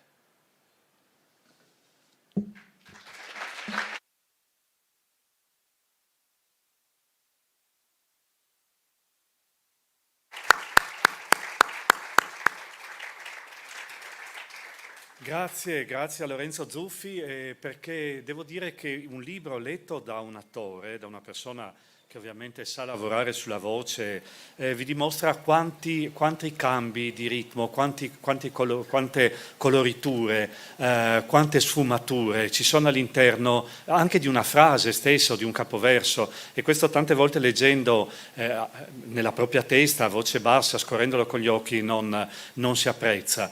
E devo dire, è bello che abbia scelto questo passaggio, perché mi permette di fare una domanda a Susanna che faccio adesso.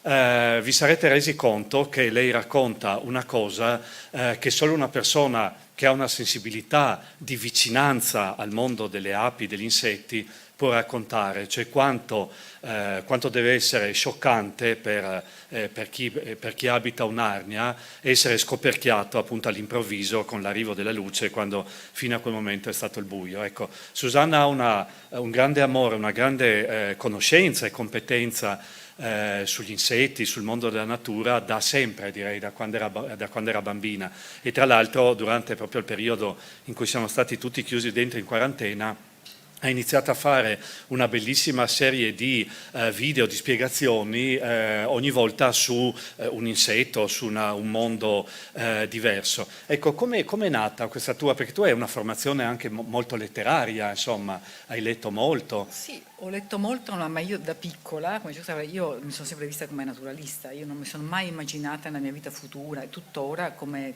scrittrice. Infatti io ho molti più amici nella mia vita personale che sono zoologi, entomologi, botanici che scrittori, perché la mia passione, quello di cui amo parlare, è quello, non la letteratura. Per cui conosco, e poi ho lavorato per anni facendo poi film scientifici sugli animali, ho lavorato con Danilo Mainardi, sono stata la prima regista di Geo, il programma Geo, no? Dunque il mio mondo sono gli animali. Però gli animali, quando scrivo, quando metto la giacca da scrittrice letteraria, gli animali, la natura, le piante diventano sempre insomma, il terzo protagonista di tutti i miei libri, perché noi viviamo la nostra vita, che spesso è una tragedia, o una commedia, ma insomma, è una questione dalle tinte forti, in mezzo a un universo che è complesso, ma di cui non ci accorgiamo quasi mai, anche perché ormai viviamo molto distaccati dalla natura. La natura è diventata un'entità ideologica, ma non qualcosa che il nostro cuore percepisce, anche se sicuramente tutti abbiamo la capacità, davanti a uno spettacolo naturale bello, di provare un'emozione profonda. Ma questo lo provano anche gli scimpanzé, come ha notato la Goodall. Gli scimpanzé andavano la sera su una certa collina, si mettevano, si abbracciavano così, guardavano il tramonto, perché anche già i scimpanzé possono capire il bello. Dunque è importante raccontare anche la bellezza del nostro palcoscenico quando si raccontano. Ma in questo libro Le api, questa scena di apertura, una cosa che mi ha colpito perché io ho le api naturalmente. Ho fatto la scuola per apicoltori, ho fatto tanti corsi e ho notato negli anni che il modo di avvicinarsi delle donne, appunto, è molto diverso da quello degli uomini. Gli uomini aprono, barabam, barabam, barabam, sbattono, poi il coperchio fa rumore, cioè, e invece le donne vanno con più discrezione dalle api, no? Perché devi bussare, perché le api, non si pensa, ma dentro l'arnia è totalmente buio. E loro passano dal buio totale alla luce più totale. Quando escono fuori, sono in pieno sole e vanno nei fiori, cioè nella cosa più luminosa che c'è. Dunque è un contrasto pazzesco per delle creature. E questo è un po' anche la metafora del libro, perché siccome parla della profondità, della complessità del cuore, e come dice appunto il porta al cuore, il cuore è come la terra, metà in ombra, metà in sole, parliamo appunto del ruolo della luce, dell'ombra, perché la metafora della luce ritorna un po' in tutto il libro, come un po' il filo segreto che tesse il rapporto tra i due, no? Tra l'altro tu racconti un episodio molto bello, che è un episodio che ti ha toccato veramente, che io devo dire, anche se ho letto parecchie cose delle api, non ricordavo, che è quello dello sciame che a un certo punto se ne va, sì, quando la vecchia regina decide di creare, sì, un altro sciame, certo, che tra l'altro, se pensi, è anche una metafora molto forte del nostro mondo, no? Perché noi abbiamo questa cosa, il distacco, no? Esatto, no, tutti pensano che quando le api sciamano sia la regina giovane che va via e che lasci la vecchia. No, quando le api sciamano è la vecchia regina che con un gruppo di fedelissime lascia il regno alla nuova, perché bisogna lasciare, cosa che anche in Italia dovrebbero imparare molti, lasciare il posto alle giovani generazioni, no? E dunque questa è una cosa che fa riflettere tanto. Certo. Ecco, tra l'altro tu hai api, quindi lo conosci, sì. Lo conosci. E volevo chiederti, e poi torniamo di nuovo al libro, sì, quanto il fatto tu sei nata a Trieste, hai vissuto a Roma, quindi hai vissuto, diciamo, da una città medio-grande a una città grandissima, e da parecchi anni ormai vivi in una situazione quasi idilliaca, diciamo, no? Sei in campagna. Ecco, quanto secondo te, anche se io vedo una linea molto continua del tuo percorso di scrittura, quanto secondo te ha influenzato questo potersi un po' anche tirare un po' ai margini del nostro delirio quotidiano, sì, nella scrittura? Ma sicuramente molto, perché la scrittura richiede tempi lunghissimi di maturazione, richiede grandissima solitudine, richiede tantissimo studio, perché devi studiare tantissimo, non leggere romanzi, ma leggere cose che ti danno possibilità di fare metafore, di riflettere sulla forma delle nuvole, sulla forma delle rocce, cioè bisogna veramente elaborare un mondo enorme per fare un libro, perché un romanzo è la ricreazione di un mondo intero, no? Se invece prendi uno spicchio solo è una novella, cioè una novella Luisito è una novella, cioè prendi un evento. Il romanzo richiede un mondo, e costruire un mondo è molto molto difficile, dunque ci vuole tanto tempo, tanto silenzio, tanta pace, tanta pazienza anche, no? E questi tempi sono abbastanza nemici della letteratura, perché tutti vogliono il prodotto, anche se gli editori ti spingono, ho fatto qualcosa. Io ieri non ho mai accettato un contratto con un editore, perché io non so mai se scriverò un altro libro, per fortuna sempre sì, ma non ho mai la certezza, né quando né come, dunque devo essere libera per poter scrivere, no? Ecco, e questo mi permette di farti una domanda, proprio perché è un tema importantissimo, visto che oggi soprattutto noi italiani pensiamo di essere tutti poeti e scrittori, proprio pochi giorni fa mi raccontava Susanna Tamaro che lei da ragazza ha riempito quaderni e quaderni di riflessioni sulla scrittura, per dire quanto si stesse anche preparando dal punto di vista tecnico, e questi quaderni erano spariti, no? Sembrava che Però erano tante cose che Claudio Marchi diceva: ma quando le pubblichi? Io, Claudio, le ho perse, non ce le ho più perché era prima del computer. E poi mia madre è morta ormai parecchi anni fa, ma è stata venduta la casa dove lei viveva, e in cantina hanno trovato una cassa dove c'erano tutti i miei scritti inediti, e cose che ho scritto a 22-23 anni, dunque vecchissime. Mi sono rimessa a leggere e sono rimasta abbastanza colpita io stessa, poi c'era un livello di riflessione sulla scrittura che era già molto molto complesso. Dunque io prima di scrivere, invece di scrivere poesie da ragazza, cosa che non ho mai fatto, ho subito riflettuto su che cos'è la parola e cosa significa usare le parole. Ecco, prima di chiedere a Lorenzo se ci legge un secondo brano del libro, prima hai citato una parola magica che è film. Volevo chiederti, tu non solo hai avuto un'esperienza importante, perché Va dove ti porta il cuore è un film che è stato tratto, diciamo, dal romanzo di Susanna Tamaro, da una scrittrice e regista brava come Cristina Comencini, con un cast di tutto rispetto, ma tu hai fatto anche la regista. Certo. Ecco, volevo chiederti quanto diverso è il rapporto tra il costruire una storia con le parole e il costruire una storia con le immagini. Dunque, detto anche che a me dispiace molto di non aver fatto altri film, non è detto, la vita è lunga, che posso ancora, sento di dare tanto al cinema. E fare un film è più facile, molto più facile, perché innanzitutto lavori con gli altri, è proprio diverso, perché lo scrittore è totalmente solo. Io non posso mai chiamare la mattina, qualcuno dire: senti, ma io domani come attacco la pagina, eccetera. Invece in un film uno c'è lo sceneggiatore, il montatore, il musicista, dunque si lavora insieme cercando di portare al risultato che tu desideri, ma è un lavoro collettivo e dunque è più facile anche modificarle, cioè bisogna avere le idee chiare anche lì naturalmente, però tecnicamente è più facile ed è un altro livello di creatività, però è bellissimo, bellissimo. Ecco Lorenzo, se vuoi.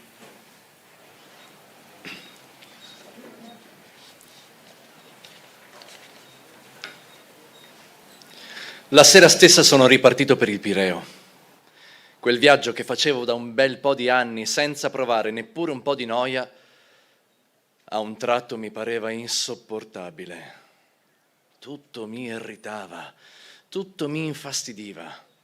Quando, all'altezza del canale d'Otranto, siamo stati costretti ad affrontare una brutta tempesta, ne sono stato contento, almeno potevo lottare con qualcosa che stava al di fuori di me. Non avevo una tua fotografia, nessuna immagine di te se non nella mia memoria. A fine turno rifuggivo la compagnia dei miei colleghi per ritirarmi in cabina. Edith, ripetevo senza sosta, come se pronunciare il tuo nome potesse farti materializzare. Mi svegliavo nel cuore della notte attanagliato dai dubbi, e se fosse stata solo un'illusione? Avevamo 10 anni di differenza e tu, in fondo, non eri che una ragazzina smarrita. Quel giorno ti eri aggrappata a me come ci si aggrappa alla prima boa quando si rischia di annegare. Ero servito soprattutto a far svaporare la tua delusione per la prima adolescenziale storia d'amore. Questo era tutto. E poi era evidente quanto fossi una persona problematica. Che bisogno c'era, quando tutto nella mia vita stava procedendo al meglio, di inserire nei miei giorni una tegola del genere? Non ero uno psicologo, né un assistente sociale. Dormivo sonni brevi attraversati da sogni inquietanti. C'è qualcosa che non va? Mi ha chiesto uno dei miei colleghi sulla via del ritorno. In tanti anni che ti conosco, non ti ho mai visto così strano. Ma, ho risposto. Allora lui si è illuminato dandomi una pacca sulle spalle. Ma certo, è il matrimonio. Nessuno va mai a chiudersi in una gabbia a cuor leggero. mi sono sforzato di sorridere. Già, è così. In realtà in quei giorni a tutto avevo pensato tranne che al matrimonio. La notte, prima di sbarcare a Venezia, scansando con irritazione le coperte, avevo capito che ciò che mi feriva era l'incandescenza delle cose intorno. Era come se il ponte non fosse più un ponte, le lenzuola non fossero più lenzuola. Come se tutti gli oggetti che mi circondavano, invece di essere presenti nella loro concreta materialità, si fossero trasformati in un'unica, fluida e bruciante colata di lava. Ero un uomo di mare. Davanti a quel fuoco mi sentivo impotente. Appena sbarcato mi sono diretto con passi quasi rabbiosi verso casa. Sei stata tu a fermarmi. Mi sei comparsa davanti all'improvviso. Avevi in mano una busta con i miei stivali. Sei corsa ad abbracciarmi per prima, mormorando al mio orecchio strani pensieri.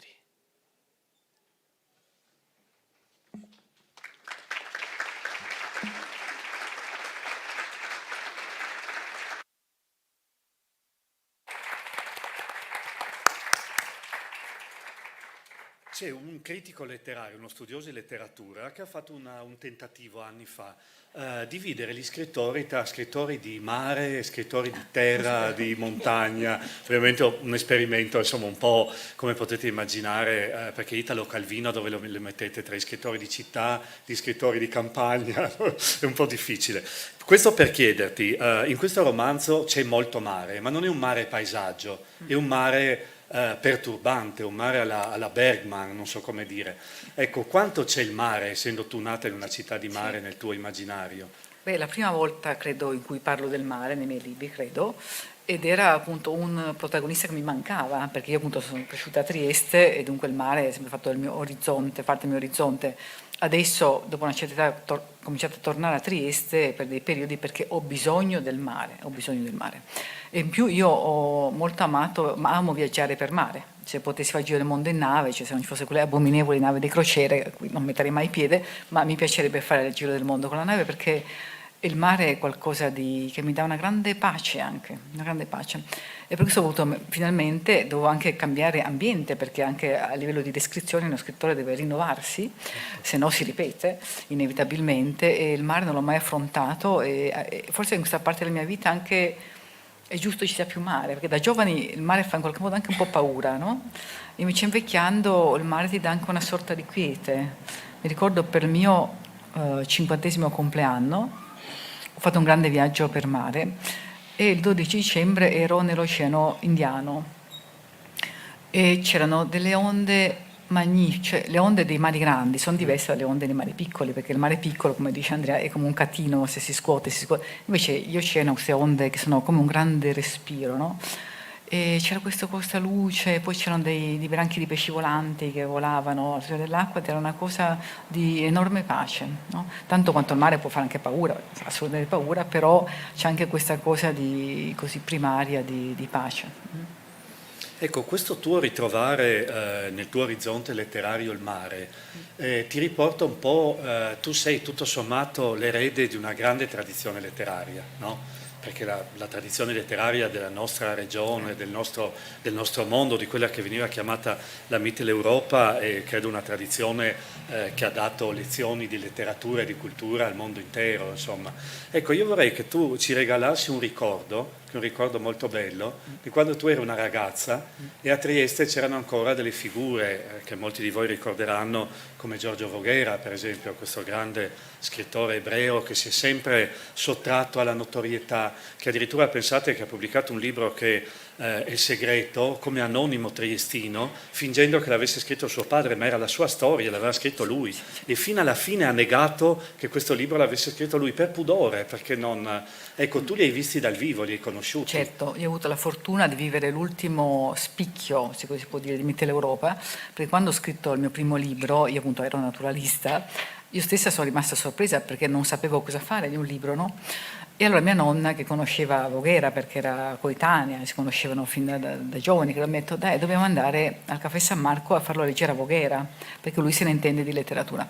E l'ho fatto leggere a Voghera questo libro, lui è rimasto entusiasta, e l'ha mandato anche ad Elfi, a vari editori, e siamo diventati molto amici, anche perché Voghera era un appassionato naturalista, e dunque parlavamo per ore appunto, di insetti, di galline, di comportamento, e intorno a lui girava tutto un mondo di sue cugine, di parenti, che era l'ultimo mondo centroeuropeo, se così si può dire, no? Perché si va lì, si parlava... È molto diverso come si immagina, non so, a Roma, su un caffè letterario, perché si leggeva i necrologi, si commentavano i necrologi, si facevano i rebus, si suonavano i rebus, poi si commentava una cosa di cronaca, poi si discuteva sul caffè di quel giorno, insomma era un mondo molto molto particolare, ed è il mondo in cui io sono nata, geneticamente, si può dire, no?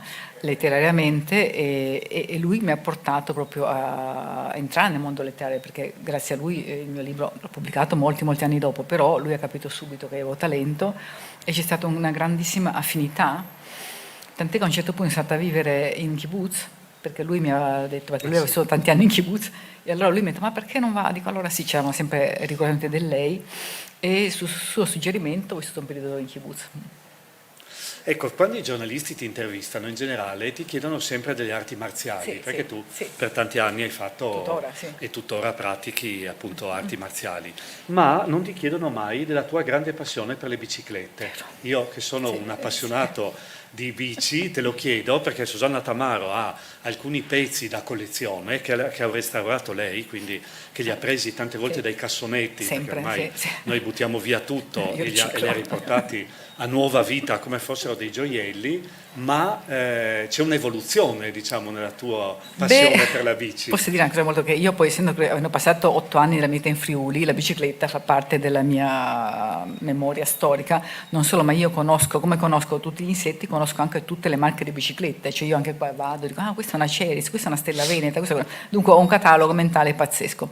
E per anni ho recuperato nei cassonetti le bici che la gente buttava via e le ho portate, infatti in casa mia ormai è un unico, diciamo, rottamaio, però mi commuove la meccanica semplice della bicicletta. La bicicletta è la cosa più perfetta inventata dall'uomo perché è elementare ed è eterna, non so come dire, no? Per cui io, come prendo i cani abbandonati, ho preso molti anni le biciclette abbandonate, trasformando appunto il mio garage in una specie di, tu devi venire a vedere una cosa spaventosa, però io tutti i miei libri penso che li ho immaginati in bicicletta, perché io non sono uno scrittore che si siede, io penso muovendomi e la bicicletta è, come sai, la mia passione, dunque pedalando le immagini, le idee vengono fuori.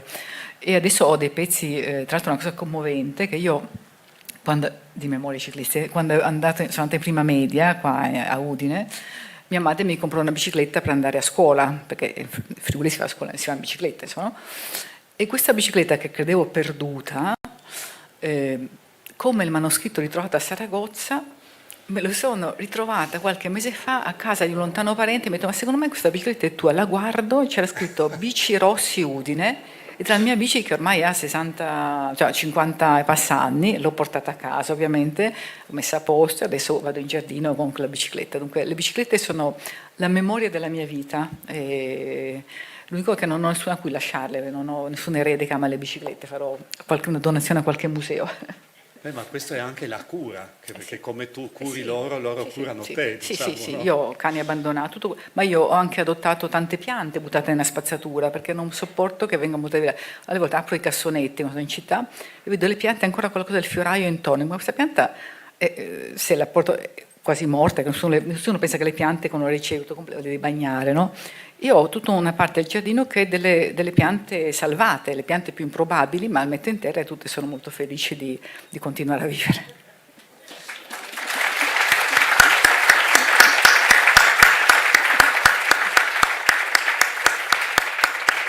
Allora, noi abbiamo ancora qualche minuto. Prima di chiedere a Lorenzo di leggere il terzo e ultimo brano, per tornare un attimo a una grande storia d'amore, volevo fare ancora una domanda a Susanna, ed è questa. Diciamo in questa storia duale, no, di questo grande amore, a un certo punto si inserisce una bambina che è Amy. Bellissimo è il rapporto tra questa bambina che non è figlia di Andrea, che si stabilirà poi con quello che lei chiama zio Papi, no? Per non chiamarlo papà. Volevo chiederti, questa bambina è un po' la nemesi della madre, nel senso che quanto la madre è stata ribelle, ha cercato la sua femminilità in modo libero, tanto la figlia andrà proprio contro la madre, ed è una cosa, è anche un percorso iniziatico, se vogliamo, sì, no? Fisiologico, anche perché spesso quando uno ha una certa età, come io, conosce tante vite, vede alle spalle tante vite e si rende conto piano piano che le vite, anche diciamo nei cicli familiari, tendono a ripetersi, cioè gli errori fa uno, poi inconsciamente il figlio li rifà in modo diverso, ma è sempre una dinamica di incastri molto complessi in cui una cosa che non è risolta in qualche modo, nella generazione dopo torna fuori e chiede di essere risolta, no? E in questo senso Amy, che è una bambina meravigliosa, poi quando arriva con l'adolescenza, succedono quelle cose lì, si inceppa e in qualche modo prende una strada, pur odiando sua madre, però prende una strada simile a quella della madre, no? E questo è molto affascinante nelle dinamiche familiari, che ci sono dei blocchi che finché, in fondo, che l'argomento anche va di porta al cuore, no? Perché la nonna scrive la lettera alla nipote, va di porta al cuore dicendo: questo era il segreto, te lo dico perché per sbloccare la situazione, no? E nelle famiglie spesso c'è questo misterioso in casa e poi bisogna forse crescere, vivere, solo riuscire a sciogliere questi nodi, no? Ecco Lorenzo, a te.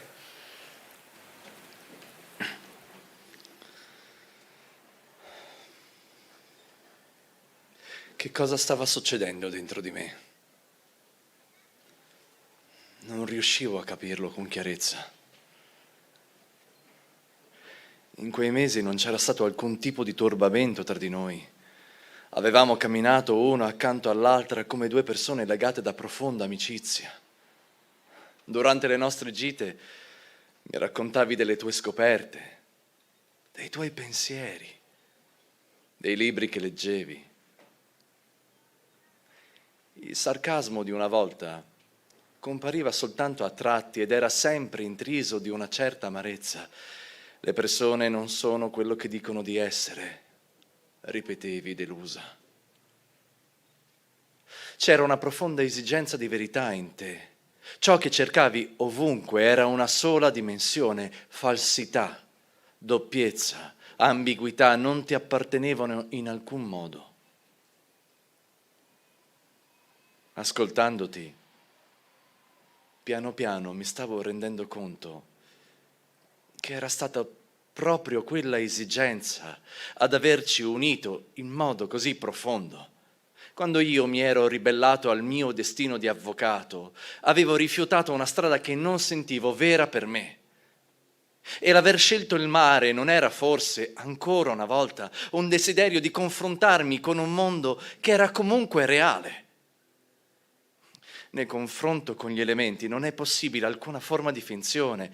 Conosci la tua fragilità, sai che mentire davanti alla loro soverchiante potenza sarebbe il più sciocco degli atti.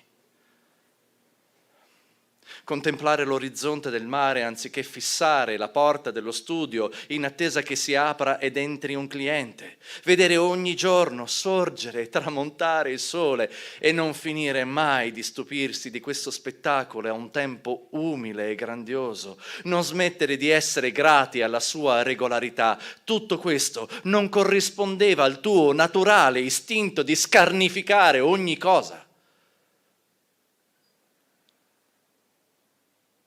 In quei mesi comunque non c'era stato da parte tua alcun segnale che non potessi interpretare con chiarezza. Soltanto una volta, quando avevo perso l'equilibrio e ti ero caduto addosso sul gozzo, un imprevisto rossore era comparso sul tuo viso.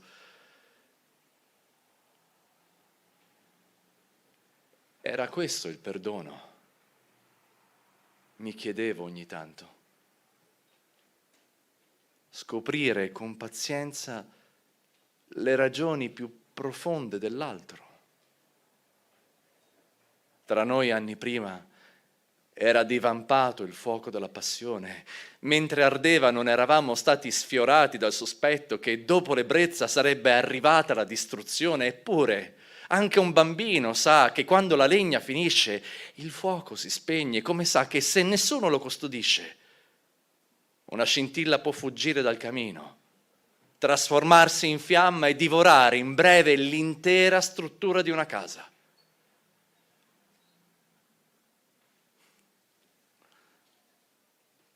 Forse, mi dicevo mentre tornavamo verso Venezia, io al timone e tu rannicchiata, pensierosa a prua. La vita è fatta di tante fasi. E l'amore non è altro che la capacità di entrare e uscire dai vari mutamenti, avendo la certezza che tenere questo filo in mano, come ha fatto Teseo nel labirinto di Cnosso,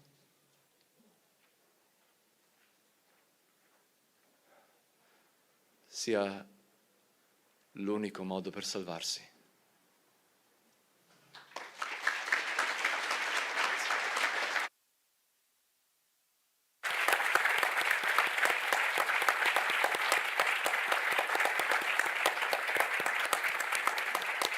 Grazie Lorenzo, bellissimo questo passaggio, devo dire veramente emozionante. Io faccio un'ultimissima domanda e poi chiudiamo e chiedo a Susanna questo. Tu hai scritto tanto, hai pubblicato tantissimi libri. Io non ti ho mai vista colta dall'ansia di quale sarà il libro dopo, e forse questo è l'aspetto più bello del tuo lavoro. Ma perché, come dicevo già i primi libri tanti anni fa, quando io scrivo un libro mi sembra un miracolo. Infatti i primi anni dicevo un libro e dicevo vabbè, questo è l'ultimo perché non sarò mai più in grado di scrivere un altro. Poi ho smesso di dirlo perché poi ho sempre scritto, però per me ogni volta è uno stupore, è una meraviglia assoluta perché scopro un altro mondo che non conoscevo fino a qualche giorno prima e dunque entro in un'altra avventura, però non so mai quale sarà la prossima. Infatti, pensandoci bene, i miei libri sono diversissimi uno dall'altro, cioè c'è un'unità naturalmente, però gli argomenti, le storie fantastiche, riflessioni, memoir, ho fatto un po' di tutto, perché la scrittura mi viene naturale, ma non ho mai avuto, se stessi 5 anni senza scrivere, per me sarebbe, non mi angoscerei, ecco. Ho scritto tanto perché mi veniva da scrivere tanto, nel momento in cui io mi annoiassi, come dico, smetterei di scrivere perché se mi annoio io, figuriamoci i lettori, cioè... Possibile. Bene, prima di salutarvi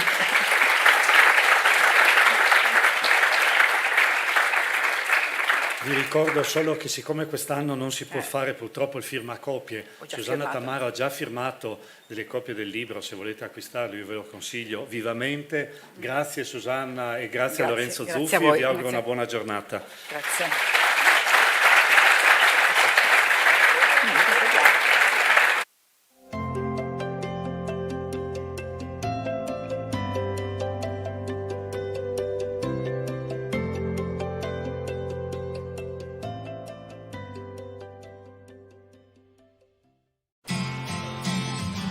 Per chi ama stare sulla cresta dell'onda. E per chi vuole toccare il cielo con un dito.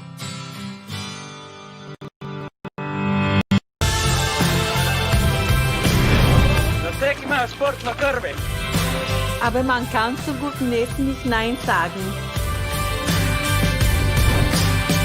Azoknak, akik sziréneket fürkésznek a víz alatt. And for those who want to discover the treasures of this land.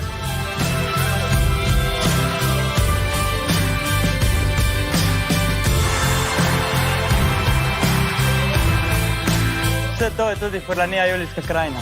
I Mučova! Una terra fatta di sogni, per chi non vuole accontentarsi mai.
ruolo all'interno di Pordenone di quest'anno, io sono AD e socio cofondatore di Videa assieme a Bruno Mercuri, e il nostro ruolo è quello proprio di essere un'opportunità per un festival di così tanto prestigio, di così tanta visibilità, di averla anche quest'anno. Non in presenza, perché il Covid ha limitato, come tutti sappiamo, tutte le presenze in questi eventi, ma forse è il primo evento di questo tipo che quest'anno ha la possibilità di essere visto da casa, di essere visto dagli autori che non sono potuti intervenire ma che si collegheranno e quindi saranno presenti virtualmente ugualmente, ma anche di avere un palco ben più ampio, quindi siamo, vuol dire, un valorizzatore, un palco forse nazionale e anche internazionale, visto che molti degli autori che partecipano da sempre a Pordenone Legge sono autori che vengono da tutto il mondo.